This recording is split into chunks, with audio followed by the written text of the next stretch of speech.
पहले की बात है। एक गांव में 3 ठग रहा करते थे, रामू, भोला और घसीटा। वे कोई साधारण ठग नहीं थे, बल्कि वे बहुत ही शातिर ठग थे। उनके गांव में कोई भी ऐसा आदमी नहीं था जिसे उन्होंने ठगा ना हो। सभी गांव वाले उन तीनों से बहुत ही परेशान थे।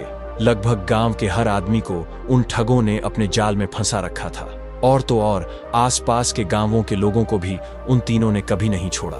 अब तो आसपास के गांव और उनके अपने गांव के सभी लोगों को यह पता चल चुका था कि यह तीनों बहुत ही बड़े ठग हैं और अपनी ठग विद्या के नए नए तरीके आजमाकर यह लोगों को ठगते ही रहते हैं।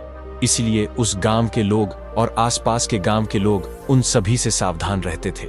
जैसे ही किसी भी गांव के आदमी को उन तीनों में से कोई एक या वह तीनों सामने से आते हुए दिखाई दे जाते तो गांव के लोग अपना रास्ता बदल लेते। इस तरह से अब उन तीनों को अपनी रोजी रोटी कमाने में बहुत ही परेशानी होने लगी थी। हालत ये हो चुकी थी कि अब उन तीनों के झांसे में कोई भी नहीं आता था।